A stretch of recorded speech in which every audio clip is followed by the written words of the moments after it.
আসামের গোলাঘাট জেলায় প্রশাসন এবং বন দপ্তর যৌথভাবে চালালো বড়সড় উচ্ছেদ অভিযান। সরকারি জমিতে দীর্ঘদিন ধরে গড়ে উঠছিল অবৈধ বসতি ও চাষাবাদ। প্রশাসনের তরফে জানানো হয়েছে প্রায় 11,000 বিঘা জমি এই অভিযানের মাধ্যমে দখলমুক্ত করা হয়েছে।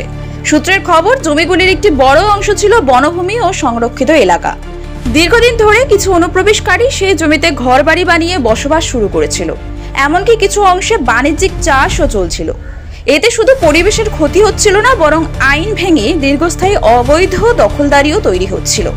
অবশেষে জেলা প্রশাসন ও বন দপ্তর একযোগে অভিযান চালিয়ে এলাকাটি দখলমুক্ত করে। অভিযানে বহু অস্থায়ী ঘরবাড়ি ভেঙে ফেলা হয়েছে, কিছু অবৈধ নির্মাণও গুড়িয়ে দেওয়া হয়। অভিযানের সময় এলাকায় মোতায়েন করা হয়েছিল বিশাল পুলিশ বাহিনী, যাতে কোনো অপ্রীতিকর ঘটনা না ঘটে। এই উচ্ছেদ অভিযান ঘিরে গোটা অঞ্চলে তৈরি হয়েছে চাপা উত্তেজনা। অনুপ্রবেশকারীদের মধ্যে দেখা গেছে প্রবল আতঙ্ক।